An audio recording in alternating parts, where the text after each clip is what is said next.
Capítulo 9: A mente de sociopatas e a péssima gestão da emoção, o exemplo de Adolf Hitler. Exemplos doentios de gestão da emoção. Profissionais liberais, executivos, educadores que têm a tendência a se acharem deuses intocáveis são portadores das necessidades neuróticas de evidência social e de controlar os outros. Estão aptos a programar máquinas, mas não a formar seres humanos. Estão habilitados a gerar servos, mas não a formar mentes brilhantes. Grandes empresas devem ambicionar crescer mais, se reciclar e evoluir continuamente, desde que sua filosofia fundamental seja promover o trabalho, a dignidade e o bem-estar social.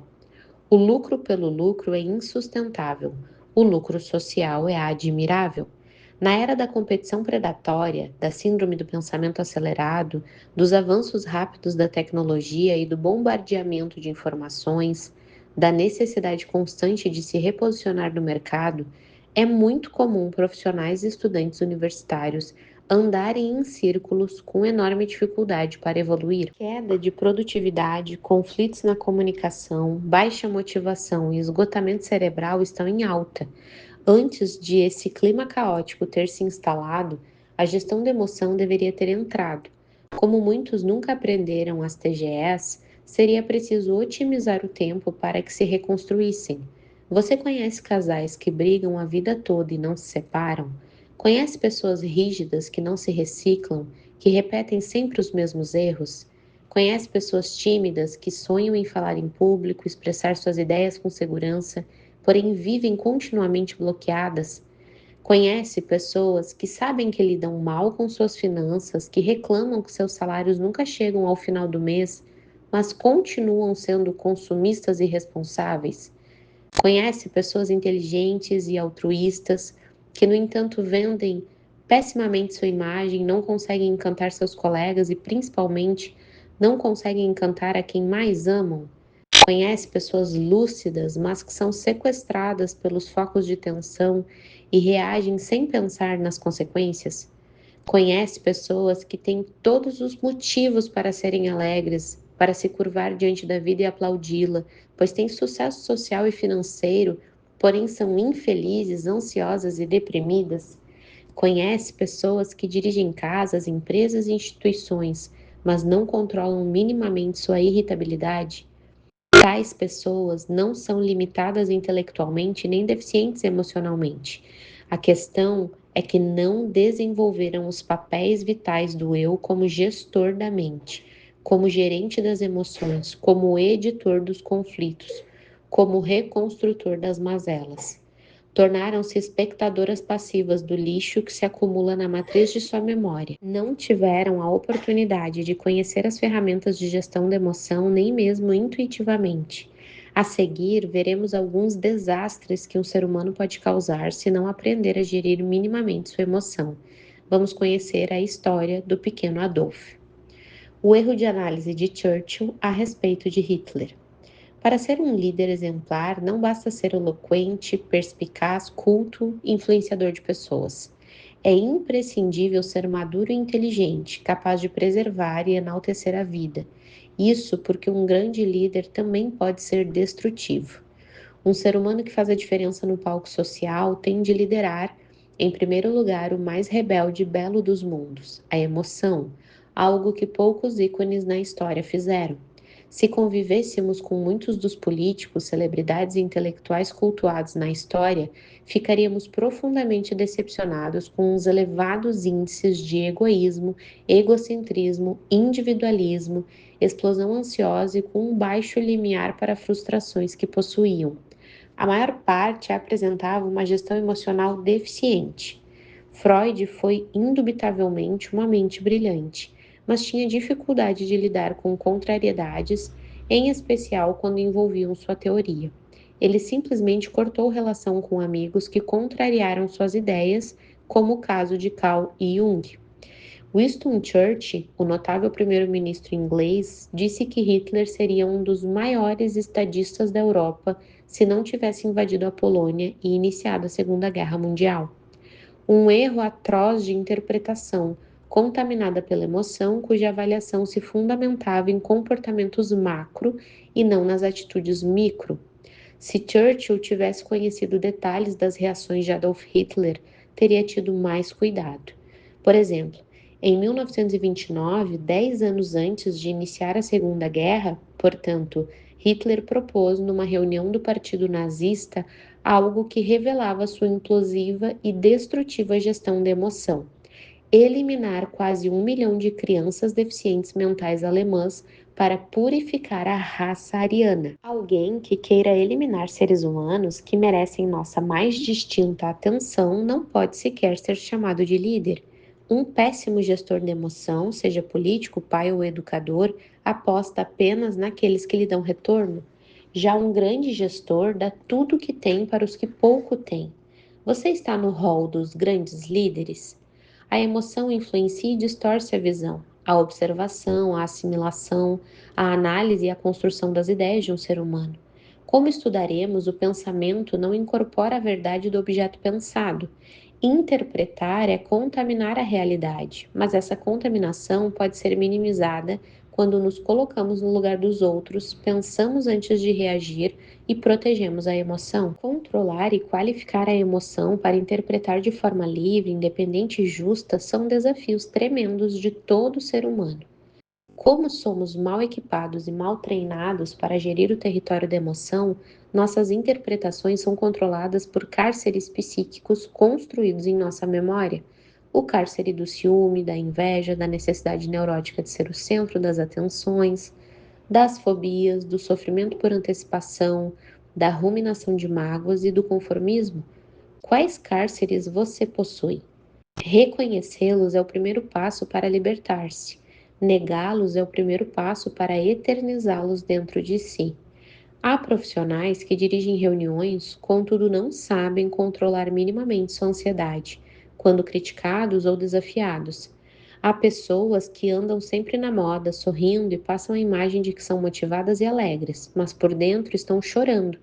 Há outras que treinam na academia, cuidam do corpo, se preocupam seriamente com a alimentação, porém descuidam assustadoramente de sua dieta emocional, dilacerando a emoção, ruminando mágoas, perdas e frustrações passadas. Há outras ainda que aparentemente são estrategistas, no entanto, esgotam seu cérebro sofrendo por antecipação. Todas elas vivem em masmorras e não sabem. Há muito mais seres humanos encarcerados do que livres no teatro social. O problema é que muitos não apenas são encarcerados, mas também promotores do cárcere de outros. A história humana está coroada de exemplos de reis, ditadores, imperadores e presidentes que nunca foram dignos do poder de que foram investidos. Eram escravos fazendo escravos, eram doentes construindo doenças, eram pessoas mal resolvidas que deixavam um rastro de dor por onde passavam. Tais líderes, nos primeiros períodos do exercício do poder, tomavam o cálice da humildade, mas depois essa humildade se dissipava no território da emoção, à medida que se embriagavam de autoridade e desenvolviam o ardiloso projeto de manutenção do seu poder. Devemos gravar esta tese.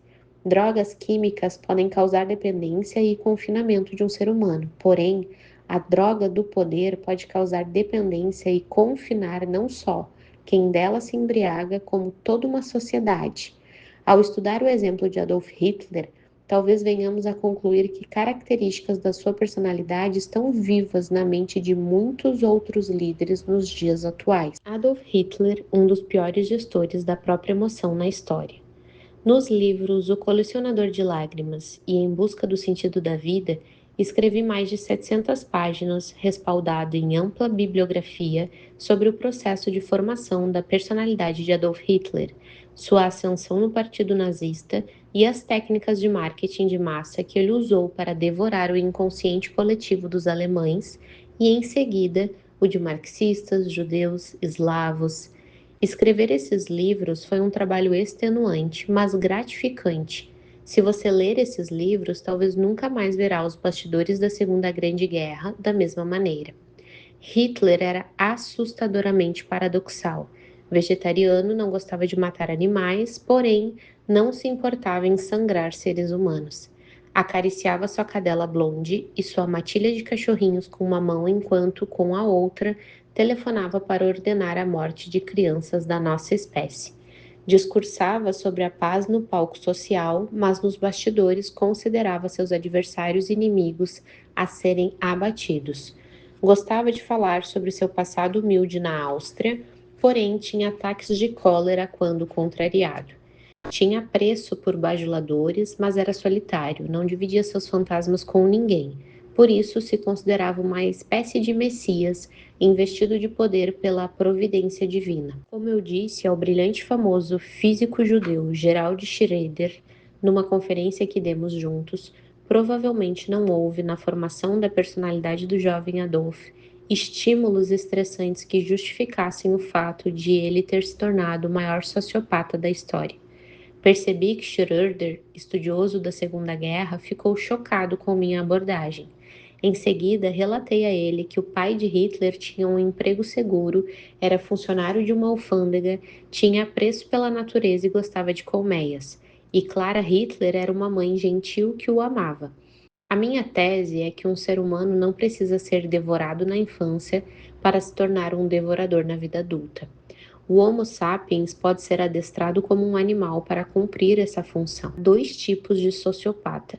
O primeiro é forjado por perdas, privações e abusos na infância, o sociopata clássico, e o segundo é mentalmente construído por ideologias radicais e exclusivistas, o sociopata funcional, a exemplo de muitos terroristas atuais. O primeiro tipo de sociopata pode destruir algumas pessoas, mas raramente assume o poder devido à falta de competência intelectual, já que sua mente está muito destruída. O segundo pode destruir uma sociedade inteira, pois, às vezes, tem a habilidade para controlar milhões de pessoas com sua eloquência e capacidade de influência. A superproteção produz pessoas frágeis. Hitler, embora não tenha sofrido grandes traumas na infância, foi superprotegido por sua mãe. A gestão emocional dele estava muito comprometida. Hitler não tinha filtro, era intimista, introvertido, depressivo e sentia-se diminuído socialmente, o que mais tarde se transfigurou em complexo de superioridade e discursos teatralizados. Nos focos de tensão, isso é, sob certas circunstâncias, é mais fácil domar o cérebro humano que o de um animal irracional. A Alemanha daquele tempo passava pelo estresse do Tratado de Versalhes, fragmentação política, vácuo de liderança e inflação altíssima. Esse ambiente tensionado produziu coletivamente a síndrome do circuito fechado da memória, diminuindo a consciência crítica da população, gerando um anseio por um salvador da pátria. Foi nesse clima socialmente psicótico que surgiu um orador brilhante e teatral, mas também inculto, histriônico e despreparado para dirigir até mesmo um pub. Hitler seduziu a sociedade mais culta de seu tempo, a terra de Kant, Hegel, Schopenhauer. Ele propagandeou em prosa e verso o quanto a Alemanha fora humilhada e injustiçada pelos impostos pesados que pagava por conta da perda da Primeira Grande Guerra Mundial. Ele estressou o povo alemão alardeando as ameaças que o país sofria e, ao mesmo tempo, exaltou de sobremaneira a cultura e a coragem de seu povo, técnicas típicas de ditadores, as quais serviram para aumentar seu índice de popularidade. Debaixo desse clima tenso, Hitler aumentou o orçamento militar de forma irresponsável, aparelhando a Alemanha para a guerra. Era um especialista em lançar pedras fundamentais de obras sem que houvesse recursos para construí-las. Tinha hábitos noturnos, trocava o dia pela noite e não tinha nenhuma rotina social. Só grandes eventos políticos o animavam. Sua gestão pública era insustentável, fundamentada em enormes gastos e discursos megalomaníacos. Seu governo provavelmente implodiria. Usou a guerra para, entre outras ambições, perpetuar-se como líder. Se a Alemanha se curvou aos pés de um sociopata estrangeiro, teatral, tosco e sem biótipo ariano, que sociedade estará livre de se curvar a novos Hitlers num ambiente de aquecimento global, insegurança alimentar, escassez de energia? Os alunos das escolas fundamentais e de nível médio, e também os universitários, não aprenderem o mínimo das ferramentas de gestão da emoção que estamos estudando, como a sociedade desenvolverá consciência crítica para não se deixar seduzir por salvadores da pátria que alardeiam soluções mágicas e inumanas? Sem o sistemático aprendizado das TGEs no currículo escolar, novos Hitlers ascenderão com muita facilidade nessa era das redes sociais. Essa é uma das grandes e inquietantes teses que venho desenvolvendo atualmente. O poder nas mãos de líderes mal resolvidos, fragilizados e complexados, embora possa ser revestido de heroísmo, torna-se uma bomba emocional. Todo político, antes de assumir um cargo, deveria passar por uma detalhada avaliação psiquiátrica, psicológica e sociológica. Dirigir uma empresa, uma instituição, uma cidade ou uma nação sem ter aprendido as ferramentas básicas para ser líder da própria mente pode gerar necessidades neuróticas graves, de se perpetuar no poder, de estar sempre certo, de controlar os outros e de estar sempre em evidência social. Sem gestão da emoção, o projeto pessoal torna-se mais importante do que o projeto de governo, o que transforma o líder num predador da sociedade, ainda que seus discursos estejam disfarçados de altruísmo. É uma característica de personalidade doentia o desejo, manifestado por líderes e executivos, de se eternizar no poder. As reações deles não levam em consideração o bem-estar da sociedade ou de uma empresa. Suas atitudes imediatistas desconsideram a sustentabilidade a longo prazo. Eles se tornam espoliadores de recursos e devoradores da saúde física e emocional de seus liderados. São predadores mais vorazes do que os mais vorazes felinos em tempos de escassez. Assim, jamais desenvolvem a felicidade inteligente. Desconhecem que o poder e o excesso de exposição social asfixiam o prazer, a tranquilidade e o equilíbrio. Uma emoção estável e profunda exige doses generosas de altruísmo, autoconhecimento e anonimato. Por isso, quem se expõe muito e não percebe que a grandeza da vida se encontra nas coisas simples, perde o encanto pela vida. As celebridades têm grande desvantagem na conquista de uma felicidade inteligente, já que todos somos drogados desde pequenos pelo desejo de ser o centro das atenções sociais. Até mesmo a timidez é um sintoma dessa dependência. Um menino com poder nas mãos. É um fato político extraordinário e ao mesmo tempo preocupante que um simples soldado que estava perdido nas fileiras do exército que lutou na Primeira Grande Guerra tenha se tornado o senhor da Alemanha 15 anos depois. O primeiro grande episódio social que fez que Hitler se agigantasse no inconsciente foi o Levante de Munique em 1925, em que um bando de jovens se revoltou contra o governo central. Foram abatidos. Muitos alemães típicos fugiram, mas Hitler, um estrangeiro, foi preso. Em seu julgamento, posicionou-se como um alemão dos alemães, embora não tivesse olhos azuis nem fosse loiro. Disse que sangraria por uma Alemanha pautada pela justiça social. Suas declarações comoveram a todos e foram um golpe fatal. A imprensa sempre deve ser livre, mas nem sempre ela é inteligente. Parte da imprensa alemã se curvou a Hitler e pode, em parte, ser responsabilizada pela ascensão dele, por tê-lo promovido a herói nacional.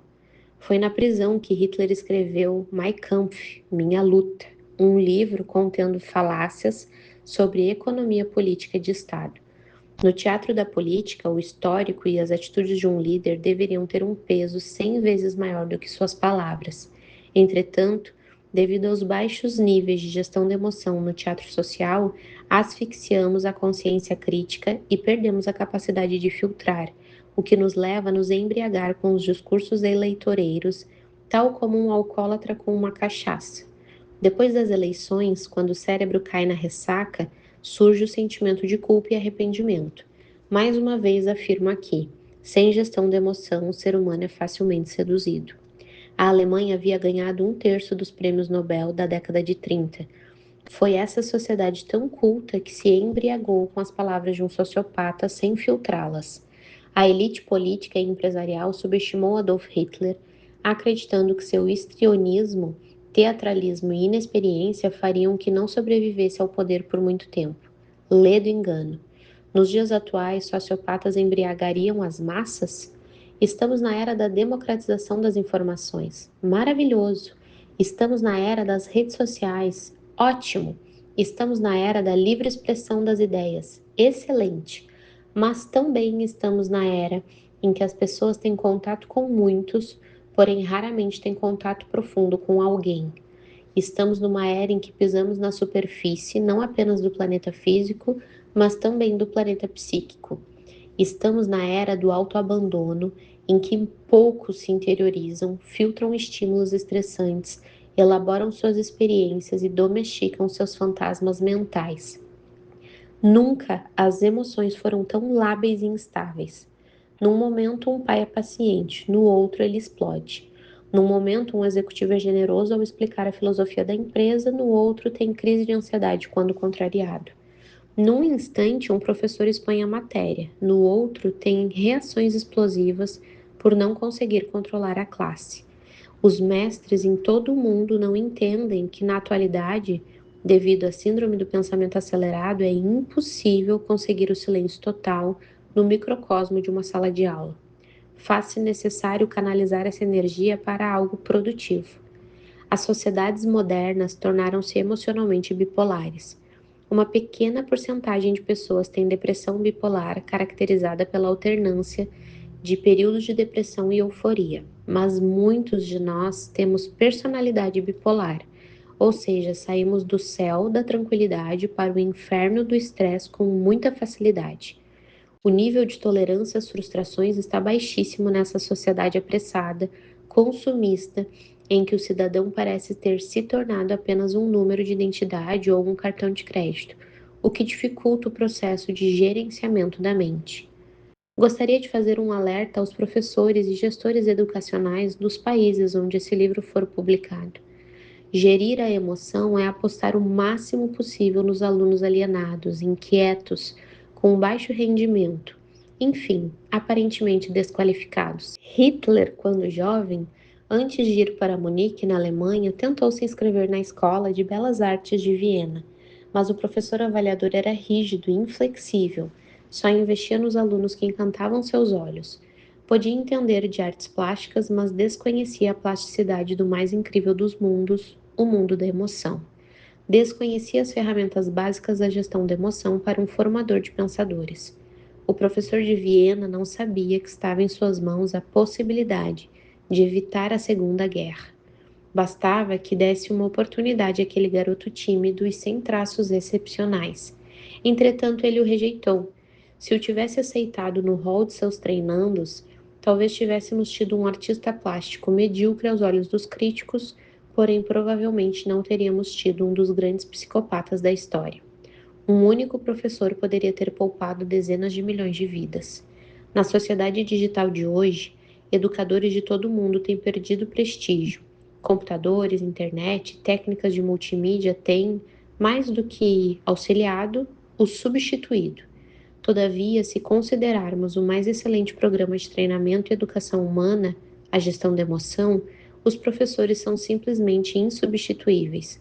Meu grito de alerta é que a educação mundial tem de mudar seu grande paradigma e passar da era da transmissão de informação para a era do eu como gestor da mente humana. Caso contrário, teremos uma humanidade saturada de dados que, no entanto, perpetuará suas mazelas históricas, como a violência, a discriminação e a injustiça social. Nesse novo modelo educacional que proponho, o poder dos professores não está apenas em ensinar velhas funções cognitivas, como o raciocínio lógico e o pensamento linear, mas também em treinar as funções não cognitivas, ou melhor, as funções socioemocionais notáveis, como pensar antes de reagir, colocar-se no lugar dos outros, proteger a emoção, ser resiliente, trabalhar perdas e frustrações, pensar como humanidade e não só como um grupo social. Como mestres da vida, os professores sempre foram, são e serão poderosos. Se eu estiver certo, apesar de ser um pensador que vive num país que não valoriza a ciência básica, essas ideias serão as mais estudadas nas próximas décadas e séculos por todas as nações. Mas temo que nossas loucuras não permitirão que a humanidade sobreviva até lá. Alerta aos líderes: 5 segundos podem mudar uma história para o bem ou para o mal. O que você faz em meros 5 segundos? Talvez pense que muito pouco, mas eu gostaria que gravasse essa tese psicossocial. Em 5 segundos, não proferimos um belo discurso, apenas algumas palavras. Não fazemos uma grande viagem, somente damos alguns passos. Não desenvolvemos um grande projeto, só esboçamos uma intenção. Contudo, sob o ângulo da gestão da emoção, nessa diminuta fração de tempo, podemos mudar uma história para o bem ou para o mal. Podemos preservar ou destruir uma mente. Enfim, podemos ter atitudes que provocam o fenômeno RAM a formar uma janela killer duplo P, ou seja, que tem o poder de encarcerar o eu e o poder de retroalimentar o núcleo traumático. 5 segundos. 5 segundos são tempo suficiente para um pai, num momento de ansiedade, dizer ao filho: Você me envergonha. Para um professor, num ataque de raiva, dizer a um aluno: Você não vai ser nada nessa vida. Para um parceiro sob tensão, dizer à sua parceira: Não sei como ainda te suporto. São declarações rápidas, mas com grandes consequências emocionais. No instante em que são proferidas, janelas traumáticas inesquecíveis são construídas. Alguém poderia se defender dizendo não ter tido a intenção de ferir. Porém, a resposta do programa de gestão da emoção para isso é uma só: o inferno emocional está cheio de pessoas bem-intencionadas. Certa vez, após uma conferência num dos principais órgãos do governo federal, um líder respeitável dessa instituição me disse que, quando criança, amava nadar, mas que seu então professor de natação, observando suas braçadas na piscina, dissera-lhe que era um desastre e o aconselhou a desistir. Essas breves palavras do professor geraram uma janela killer duplo P, que fechou o circuito de sua memória e sequestrou seu eu. Ele nunca mais competiu. Felizmente, outra professora o salvou. Após a apresentação de um trabalho diante da classe, ela lhe disse: Você é inteligentíssimo, que capacidade notável de expressar suas ideias. E assim, ele teve o incentivo necessário para se tornar um excelente jurista. Portanto, cuidado. Em 5 segundos você pode fazer coisas inimagináveis, para o bem ou para o mal.